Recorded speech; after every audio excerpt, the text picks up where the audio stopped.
Bienvenue dans ce nouvel épisode de Entreprendre avec succès. Aujourd'hui, on va parler de quelque chose de crucial, les habitudes. Vous avez probablement déjà entendu dire que la réussite financière ne repose pas uniquement sur les opportunités, mais aussi sur les habitudes quotidiennes. Mais qu'est-ce qui distingue vraiment les habitudes des personnes riches de celles des personnes en difficulté financière? Dans cet épisode, nous allons explorer en profondeur les comportements, les croyances et les routines qui différencient ces deux groupes. Que vous soyez au début de votre parcours entrepreneurial ou que vous cherchiez à améliorer vos finances personnelles, cet épisode vous donnera des clés pour adopter les bonnes habitudes, celles qui favorisent le succès. Tout d'abord, il est important de comprendre pourquoi les habitudes comptent autant.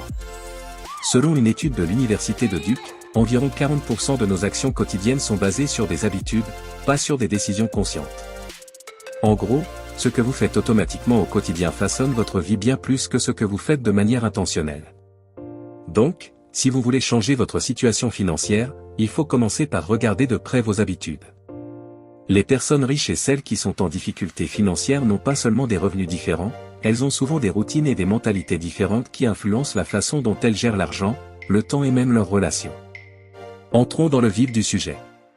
Commençons par la gestion de l'argent. Une différence clé entre les riches et les pauvres, c'est que les riches ont tendance à investir tandis que les pauvres dépensent. Les riches considèrent l'argent comme un outil pour générer plus de richesses. Ils investissent dans des actions, des biens immobiliers, des entreprises ou encore dans leur propre développement personnel. À l'inverse, beaucoup de personnes en difficulté financière ont tendance à dépenser leur argent dès qu'ils le gagnent, souvent pour des besoins immédiats ou des objets de consommation. Par exemple, les riches ont une mentalité de long terme. Ils savent que la création de richesses prend du temps. Ils épargnent, même s'ils gagnent beaucoup d'argent. Selon une étude de Thomas et Corley, auteurs de Rich Habits, 65% des personnes riches épargnent au moins 20% de leurs revenus, tandis que seulement 5% des personnes en difficulté financière le font. Cela montre bien l'importance de l'épargne dans la construction de la richesse. Les riches investissent aussi énormément dans leur propre développement personnel. Ils lisent des livres, suivent des formations et cherchent constamment à améliorer leurs compétences. Une étude menée par Business Insider a montré que 85% des personnes riches lisent 2 ou plus de 2 livres par mois. Ce sont souvent des livres axés sur le développement personnel, les affaires ou la finance. À l'inverse, les personnes en difficulté financière passent souvent plus de temps à consommer des divertissements passifs, comme regarder la télévision ou traîner sur les réseaux sociaux. Encore une fois, cela ne signifie pas que les loisirs sont mauvais, mais la différence se fait dans la quantité de temps consacré à des activités productives versus celles qui ne contribuent pas à l'amélioration de soi. Une autre habitude essentielle qui distingue les riches des pauvres, c'est la gestion du temps. Les riches considèrent le temps comme leur ressource la plus précieuse. Ils savent qu'il est limité et font tout pour l'optimiser. Ils délèguent des tâches non essentielles et utilisent leur temps pour des activités à haute valeur ajoutée, comme la stratégie, la création de réseaux ou l'acquisition de nouvelles compétences.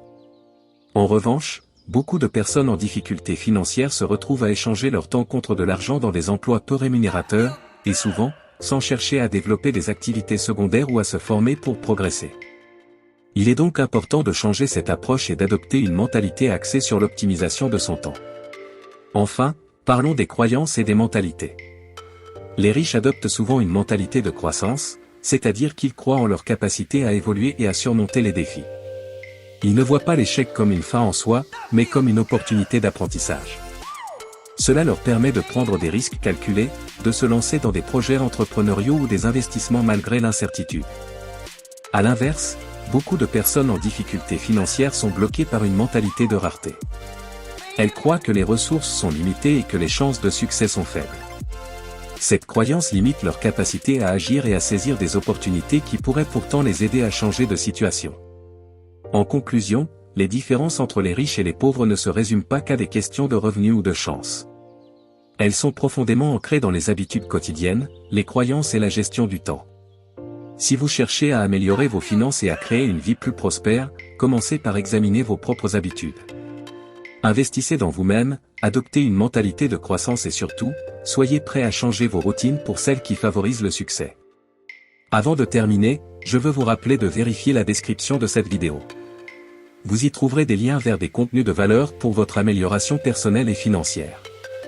Ces ressources sont conçues pour vous aider à développer vos compétences, à améliorer votre état d'esprit et vos finances. Merci d'avoir écouté cet épisode de Entreprendre avec succès. Si vous avez apprécié cet épisode, n'oubliez pas de vous abonner et de partager le podcast avec ceux qui souhaitent se lancer dans l'entrepreneuriat. À bientôt pour un nouvel épisode.